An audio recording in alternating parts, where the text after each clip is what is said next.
এবার দেখাবো আপনাকে কাঁচকলার তো খোসাগুলো অনেকে ফেলে দেয়, অনেকে সেদ্ধ করে বড়ার মতন করে নেয়।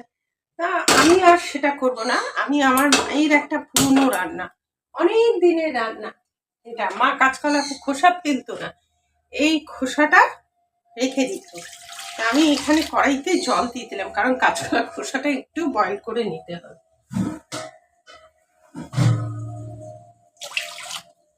জলের মধ্যে একটু হলুদ আর নুন দিয়ে আমি এটাকে করে রাখছি। মাছ নেই, তবু মাছ স্মৃতি বজায় রাখার জন্য আমি এই রান্নাটা আপনাদের কাছে শেয়ার করে নিতে চাইছি।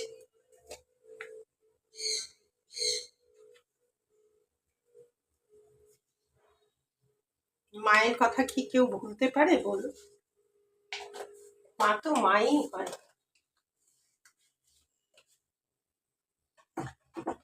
আজ আমার অনেকটা বয়স হয়েছে, মা মারা গেছে তখন আমার বয়স অনেকটাই কম ছিল, তবুও বড়ই ছিলাম, একেবারে খুব ছোট ছিলাম না। বিয়ে হয়ে গিয়েছিল, বাচ্চাও সদ্য হয়ে গিয়েছিল। দেখুন কিভাবে কেটেছি, এরকম ছোট্ট ছোট্ট করে কেটে জলে ভিজিয়ে রেখেছিলাম। এবার এটাকে তুলে দিলাম জল, কারণ কাঁচকলা খোসা তো একটা জলে।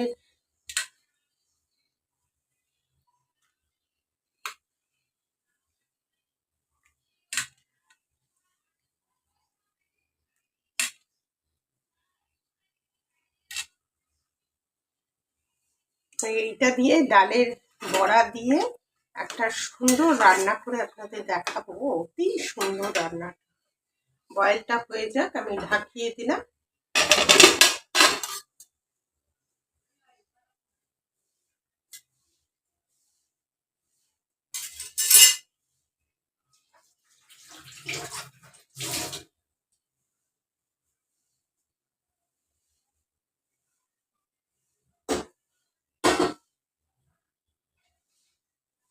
এটা বয়েলটা হয়ে যাক।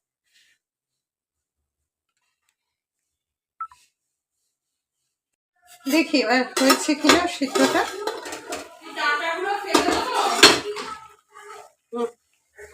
হ্যাঁ, সেদ্ধ হয়ে গেছে। এবার এটাকে নামিয়ে নিয়ে পরবর্তী পর্যায়ে এগোবো রান্নাটা। ঠিক আছে, এবার সমস্ত আলু, ডালের বড়া সব রেডি করে পরবর্তী পর্যায়ে আমরা এগোবো।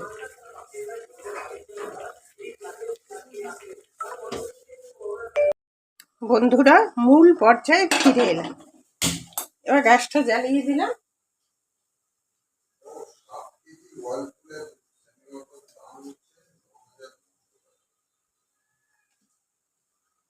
এবার সর্ষের তেল দিয়ে দিলাম।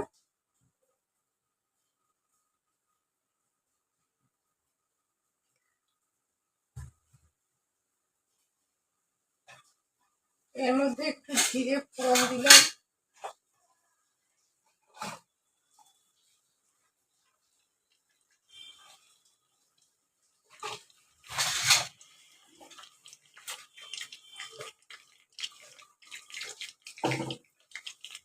তেলটা গরম হলো, এবার জিরে ফোড়নটা দিলাম।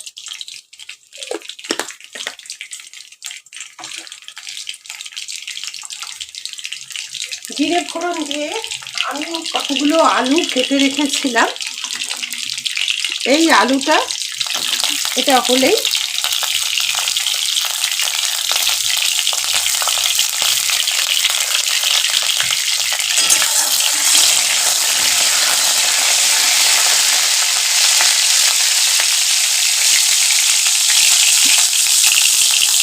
আলুটা তুলে দিলাম। আলুটা কেটেই রেখেছিলাম।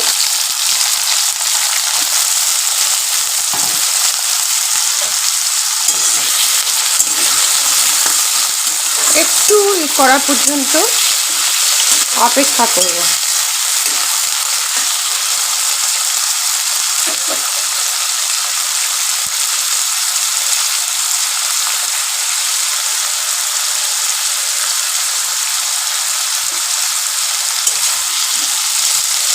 এর মধ্যে হলুদ, লঙ্কার গুঁড়ো, হলুদ দিলাম,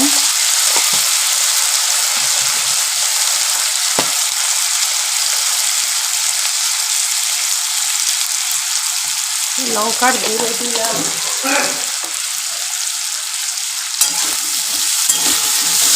ফেলে না দিয়ে তরকারিটা ভালোই হয়।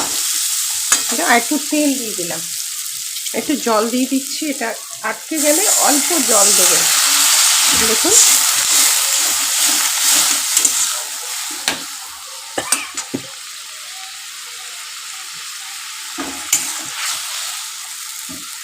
এর মধ্যে নুনটা পরে দেব, কারণ নুনটা আমি করে রেখেছি, কাঁচকলার খোসাতে নুনটা দিয়েছি। এই পর্যায়ে এটা হতে হতে আমি আদা বাটাটা দিয়ে দেবো।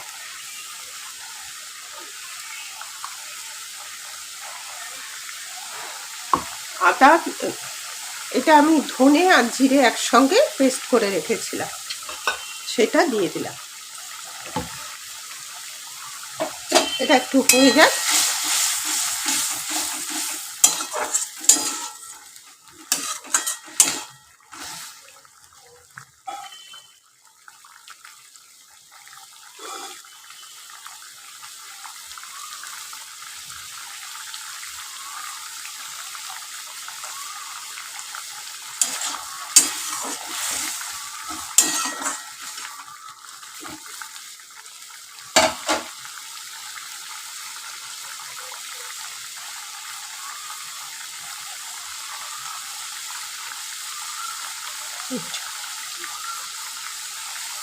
এবার আদা বাটাটা দিয়ে দিলাম। আদাটা বেটে রেখেছিলাম, সব রেডি করেই রেখেছি।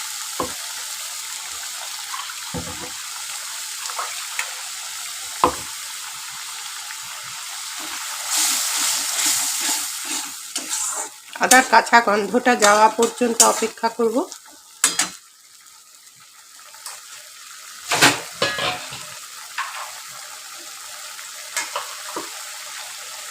তারপরে দেখুন কাঁচকলার খোসাটা ধুয়ে রেখেছিলাম, ধুয়ে সেদ্ধ করে তো রেখেই ছিলাম।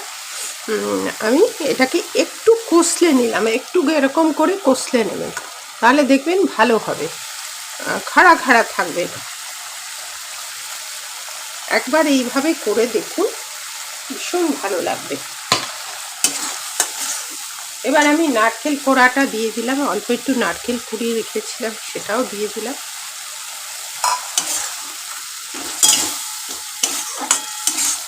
দেখুন প্রায় জলটা শুকিয়ে এসছে।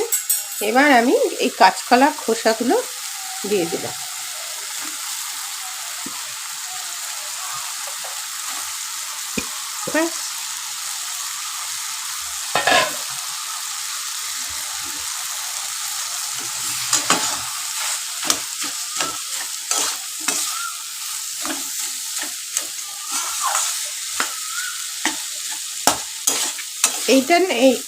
এইটা যখনই করি কাঁচকলার খোসাগুলো না ফেলে, তখন আমার একটা নতুন গল্প মনে পড়ে। কারণ আমার বিয়ের পরে আমার পিসি শাশুড়ি, মানে পিস্তত দিদি আর কি, মানে আমার হাজব্যান্ডের পিস্তত দিদি, সে এসেছে বাড়িতে। অনেকগুলো কাঁচকলা খোসা ছিল। দিদি ভাই বড়, অনেক বড়, আমার থেকে বয়সে বড়, প্রচুর বড়, আমার হাজব্যান্ডের থেকেও বড়। তো যাই হোক, আমাকে বলছে এরকম, ভীষণ, উনিও খুব ভালো রান্না করেন, ওনার নাম চুনুদি, উনি খুব ভালো রান্না করেন, আমরা চুনুদি বলে ডাকতাম। চুনুদি তো আমাকে ভাত বলতো, মানে বলতো ভাত আজকে কী করবে। আমি বললাম দিদি ভাই তোমাকে একটা নতুন রান্না খাওয়াবো। সে কী রে, কাঁচকলা খোসা দিয়ে আবার কী রান্না করবি, দেখোই না খেয়ে। আমি করলাম, তখন আমার খুব বয়সটা খুবই কম, খুবই অল্প, বাটি ধোয়া জল দিয়ে দিলাম। অল্প বয়সে বিয়ে হলে যা হয়। যাই হোক, এটা মার থেকে শিখেছিলাম, আমার মায়ের থেকে। মা ফেলে না দিয়ে এগুলো এইভাবে করতো, তা আমি সেটাকে উপলব্ধি করেছি যে মা কীভাবে করতো ওই করতো, তার দিদিভাইকে খাওয়া। সেই যে দিদিভাই শিখলো, দিদিভাই বলছে যে বাহ বেশ তো তুই সুন্দর নতুন একটা জিনিস শেখালি। সেই জিনিসটা খুব সুন্দর আমি করে দিদিভাইকে বেশ গরম মশলা ঘি টি দিয়ে এই জিনিসটা করে খাওয়ালাম। দিদিভাই তো খুব খুশি, ভীষণ সেই পুরনো কথা আজও মনে করছি। এখন বয়স হয়েছে, চাকরি বাকরি শেষ শেষ প্রায় সবই প্রায় শেষ, তাও দিদিভাইয়ের কথাটা মনে পড়ছে। এটা সেদিন কাঁচকলার তরকারি করতে গিয়ে আমি দিদিভাইয়ের কথা আমার হঠাৎ মনে পড়ে গেল। আজকেও নেই, কিন্তু পুরনো স্মৃতি তো জড়িয়ে রয়েছে। এবার একটু জল দিয়ে দিলাম, অল্প জল দিয়ে।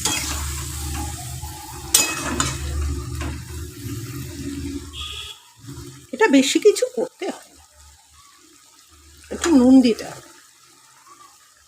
দেখুন এর মধ্যে আর একটা মাত্র ইনগ্রেডিয়েন্টস পড়বে, আর একটু ঘি পড়বে। নুনটা তো আগে পড়েনি, তাই নুনটা দিয়ে দিলাম।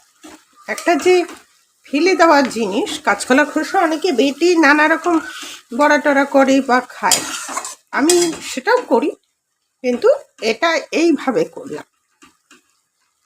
এইভাবে করলে বোঝা যায় না অ্যাকচুয়াল কি করেছি। এবার এটা ঢাকিয়ে দিচ্ছি, দিয়ে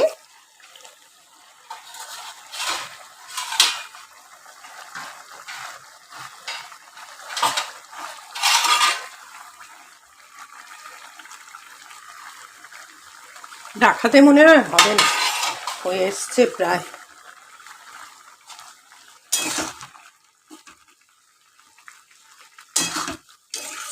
খুব অল্প সময়ে এটা হয়ে যায়। আলুটা সিদ্ধ হওয়ার পর্যন্ত অপেক্ষা করব। তারপরে বেশ কিছু পাতুড়া করে রেখেছি, এর সাথে মিশিয়ে দেবো। ডালের পাতুড়া, পাতুড়া মানে ডালটা কেক করে ভেজে টেজে।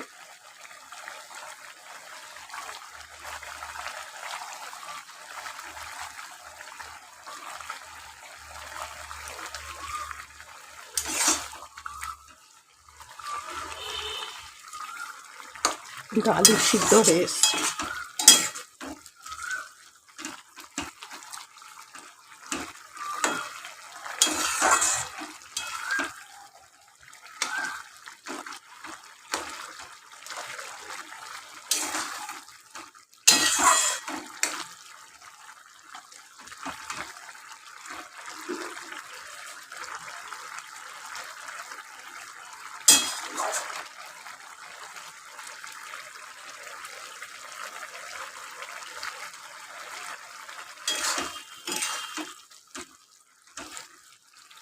এমনি রান্নাটা প্রায় হয়ে গেছে, কিন্তু আলু সিদ্ধটা হয়েছে কিনা ওটার জন্য আলু খুব ছোট ছোট করে কেটে দিয়েছি।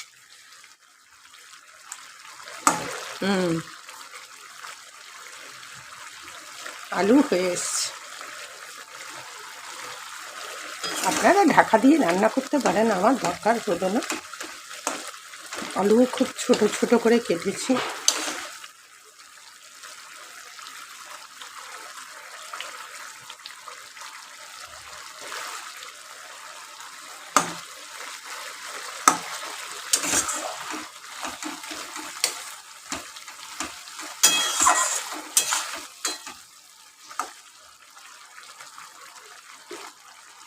কর্মজীবন এখন যে পর্যায়ে এসছি, এই পর্যায়ে শুধু এইসব নিয়েই থাকি। আর অনলাইনে স্পোকেন ইংলিশ ক্লাস করাই, এইসব বিভিন্নভাবে আমার দিন কাটে। বিভিন্ন অ্যাক্টিভিটিসের মধ্যে আমি আমার জীবনটাকে কাটিয়ে হয়ে এসছে। দেখুন আলুটাও সিদ্ধ হয়ে গেছে।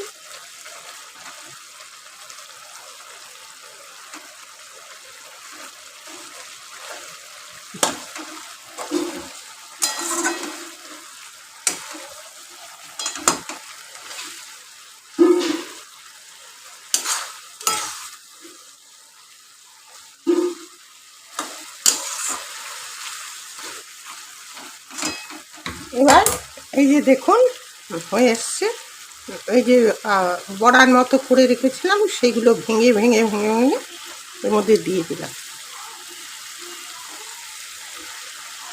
এবার মিশিয়ে শেষ করব 1 চামচ ঘি দিয়ে। এটা দিয়ে দিলাম। এবার এর মধ্যে 1 চামচ ঘি দিচ্ছি। ব্যাস আমার রান্না শেষ। ঘিটা দিয়ে মিশিয়ে ঘি দিয়ে দিলাম, যা চামচটা। ব্যাস এবার গ্যাসটা বন্ধ করে দিলাম।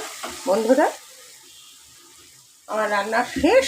আপনারা এইভাবে একবার করে দেখবেন, ভালো লাগবে। এটা রুটি ভাত যে কোনো জিনিসের সাথেই ভালো লাগবে, কিন্তু কি দিয়ে করেছে সেটা সবসময় বোঝা যাবে না। এটা একটা অদ্ভুত রান্না, একটা ফেলে দেওয়ার জিনিস দিয়ে রান্না। অনেকে ফেলে দেয়, তো না ফেলে এই রান্নাটা করলে ভালো লাগবে। আর কাঁচকলার খোসার মধ্যে অনেক কিছু আছে।